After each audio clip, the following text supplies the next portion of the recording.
Hola, buen día. Mi nombre es Osam y pues debido a todas las crisis ambientales que han surgido desde hace ya bastante tiempo, yo quiero hacer una pregunta que es ¿qué tanto aportan nuestras decisiones individuales y nuestras acciones para combatir esta crisis? Para responder esta pregunta vamos a entrevistar a un profesor experto en temas de ambiente y sociedad, así es que vamos allá.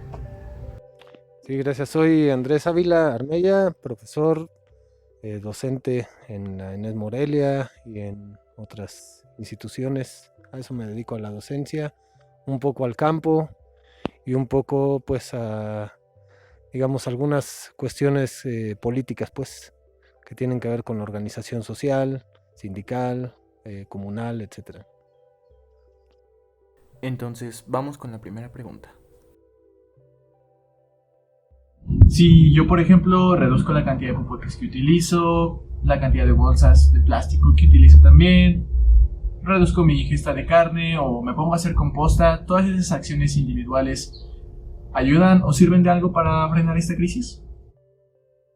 Sé que parece una pregunta obvia, pero escuchemos la respuesta. Gracias, Osam. Mira, yo, como tú sabes y como muchos saben, yo interpreto en general las problemáticas sociales a partir de el marco metodológico del materialismo histórico, ¿no? Y dialéctico. Bajo ese principio, las transformaciones tienen que ver eh, con la sociedad, con grupos sociales, con cómo se presentan las cosas en ciertos grupos sociales y cómo chocan, ¿no? Mutuamente con otras prácticas sociales que coexisten, ¿no? En el mismo espacio. Las acciones individuales, por supuesto que repercuten, ¿no? Pero el problema no es resolver algo tan obvio, digamos. O sea, esta cuestión no es de una suma simple o una resta simple.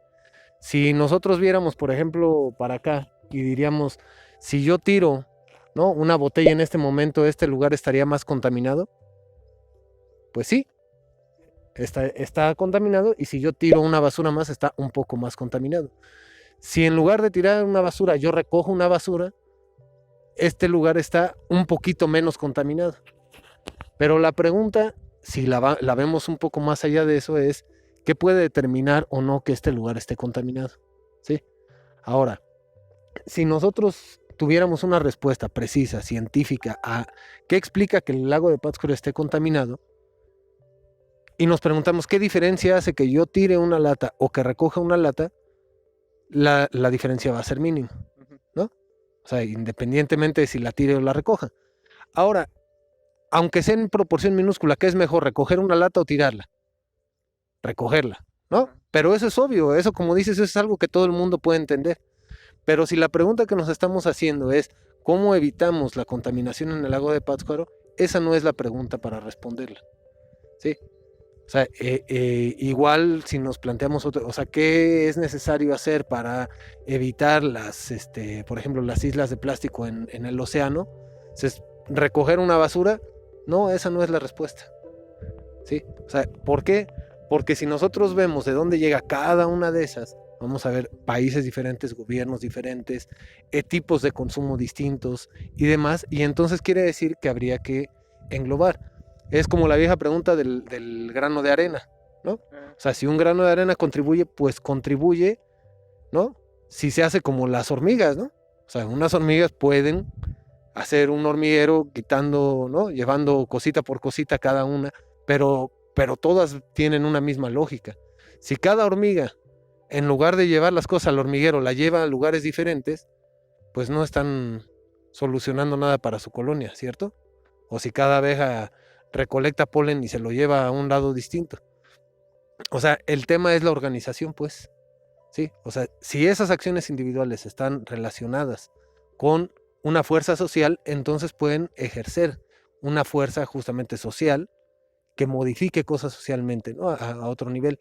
El Che Guevara escribió sobre eso en un artículo que se llamaba El socialismo y el hombre en Cuba, donde respondía a esa pregunta, donde decían que si en el socialismo se anulaba la voluntad individual, porque todo era colectivo. Y lo que el Che decía es que en lugar de anularse la voluntad individual, solamente en las formas colectivas es como se podía expresar realmente esa voluntad y esa contribución individual. Porque en el capitalismo, digamos, pues todos esos esfuerzos tienden a dispersarse y al final de cuentas no apuntan hacia el mismo lugar, ¿no?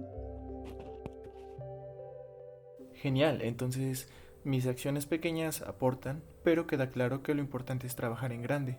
Sin embargo, la cantidad de problemas ambientales que existen son inmensos, algunos muy conocidos como el cambio climático y otros no tanto, como por ejemplo la pérdida de fósforo en el suelo. Entonces, si tantos problemas hay, ¿cómo debemos empezar? ¿Hay algún paso que sea más importante que otros? ¿Sí? O sea, nosotros podemos ver el problema y de una forma tautológica podemos decir que todo ayuda a su solución, ¿sí? Pero no necesariamente van en el mismo orden las cosas, sino que hay cosas que se tienen que atender en este momento, si no, no se pueden atender después, ¿sí? Y hay cosas que para que se solucionen adecuadamente tienen que ir acompañadas de otras cosas. O sea, por ejemplo, alguien que se está recuperando de una enfermedad, no importa si un día come bien y otros 10 días come mal, ¿no? O sea, tiene que ser una recuperación sistemática, ¿no? Ahora, ¿cómo se recuperaría, por ejemplo, los ecosistemas que están severamente dañados?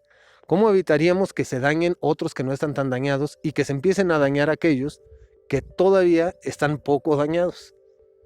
¿Sí? ¿Qué tendría que pasar? O sea, ¿cuál es el siguiente paso en cada uno? Entonces, no en todos los lugares la respuesta es exactamente la misma, pero sí de manera general podríamos decir, ¿sí?, que tenemos que apuntar a las grandes determinantes, ¿sí?, y ver cómo las pequeñas variables, ¿sí?, van quedando aisladas de las grandes, pues, de tal forma que no puedan hacer daño. O sea, no es que esté bien que yo tirara basura, pero si el lago de Pátzcuaro estuviera sano, la verdad es que no pasa nada si yo tiro basura, no le hace daño, no le hace mayor daño o el daño es mínimo, ¿sí? Y además, si soy la única persona que lo hace, yo estoy mal y es un hábito social que nadie más lo hace, lo más seguro es que temprano que tarde alguien me diga, oye, ¿qué estás haciendo? Pero si es todo lo contrario, digamos, entonces quiere decir que el problema a atender está en otro lado, ¿sí? O en otra dimensión, lo cual no significa que por eso está bien que tire yo basura, ¿verdad? O sea, porque no es esa la discusión, sino el problema es dónde están las determinantes principales, ¿sí? Y cómo puede ser manipulada la opinión pública sacando de foco que no todo tiene el mismo impacto y la misma intensidad. ¿Sí? Es como si alguien como Emilio Lozoya o como Carlos Salinas de Gortari diga, bueno, sí, ¿no? Yo fui corrupto, pero tú también, porque un día diste una mordida para sacar tu licencia, ¿no? O sea, sí, pero no es lo mismo. O sea, no es lo mismo siendo un ciudadano que tenía prisa y que dio 100 varos para que le sacaran su licencia, haciendo presidente de la República y haciendo una venta masiva del territorio nacional, ¿verdad? O sea, entonces, por ejemplo, ¿qué tipo de persona podría colocar en el mismo plano una cosa y otra? Diría, pues alguien como Salinas de Gortari, ¿no? Sí, o sea, ¿quién podría colocar en el mismo plano, tirar una colilla de cigarro que contaminar un río entero? Pues alguien como Germán Larrea, ¿no? O sea, porque si alguien dice, bueno, a ver, ¿quién está libre de pecado? Bueno, ¿quién nunca ha contaminado nada? Pues eso es una pregunta absurda, pues, ¿no? Todos hemos contaminado alguna vez conscientemente, alguna vez inconscientemente, pero es casi imposible que alguien diga yo no, ¿verdad? Ni por frío, ni por prisa, ni por atarantamiento, ni por nada, pues. Pero no es igual la cosa, ¿no? O sea, las determinantes o las principales decisiones. No. Yo puedo decidir, por ejemplo, que no supe dónde tirar una basura, pero yo no decidí el tipo de material con el que se produjo. Y ni la cantidad en la que se produjo, ni la distribución que tuvo esa mercancía, pues, ¿sí? Ni toda la suma de variables culturales, educativas, etcétera, etcétera, que atravesaban eso, ¿no? O qué tipo de servicios había en el lugar donde llega eso. Porque no en todos los lugares hay recolección de basura, porque no en todos los lugares hay el nivel educativo para entender algunas cosas, porque no en todos... Sí, pero esas son cosas que se dejan, digamos, a responsabilidad individual, pero, ¿no? O sea, como para ciertos efectos, pero para otros, en realidad lo deciden unas cuantas personas. Uf, entonces esto va mucho más allá de lo que nosotros decidimos o podemos decidir. ¿Qué pasa si yo dejo de beber alcohol? O sea, ni la de la tienda de aquí va a quebrar, pues. O sea, ni que mi vicio la mantuviera, ¿no? Ah, bueno, pero si yo quiero acabar con el alcoholismo, ¿qué? ¿Basta con que yo deje de tomar? No, porque no nomás estoy buscando acabar con mi alcoholismo, ¿no? Sino con el alcoholismo social, ¿no? O con el problema del alcoholismo, que no es una cosa sencilla de acabar. Entonces, dando por válido ese punto de que no hay que empeorarlo, ahora lo siguiente es cómo vas a cambiar de fondo las principales determinantes. Ahora, el problema principal es que el mundo, lo sepan o no lo sepan, tiene dueños. Y tú solo tienes la libertad jurídica y demás de actuar sobre lo que es tu propiedad. Tú tienes 50 pesos. Tú decides si te lo gastas en carne, en cerveza, en cigarros o en verduras. Es tu problema, son tus 50 pesos, ¿no? En la lógica liberal burguesa es correcto. Pero si yo tengo 5,000 pesos y tú tienes 50 pesos, ¿tú puedes decidir cómo gasto yo mis 5,000 pesos? ¿No? Y si yo quiero gastar ese dinero en algo que la ley me permite, en comprar un plástico para luego destruirlo y aventarlo para arriba, o sea, la cosa más absurda, bueno, pues son mis 5,000 pesos, ¿no? Sí, o sea, yo quiero comprar una tele y luego darle un batazo, pues lo puedo hacer, ¿no? O sea, no está prohibido, pues, es mía. El problema es que el mundo es propiedad en más de un 50% de solo el 1% de la población del planeta. Solo este 1% puede decidir qué hacer. ¿Sí?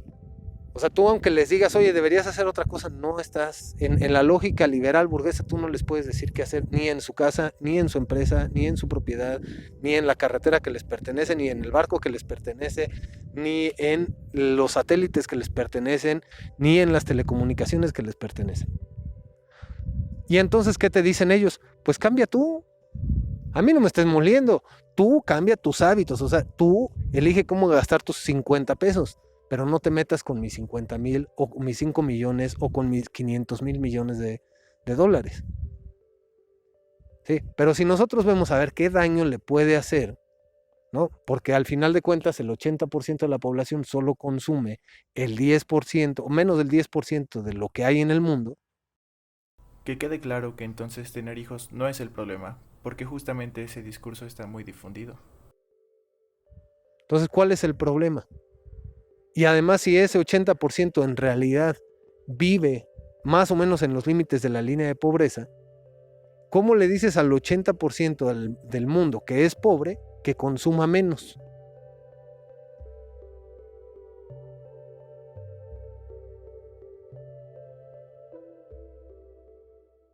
Entonces, si puedes cambiar tus hábitos, hazlo. Si puedes hacer composta, hazla. Si puedes consumir menos productos que contaminen, también hazlo. Pero este problema solo se va a detener y solucionar hasta que el sistema socioeconómico, tal como funciona hoy en día, cambie.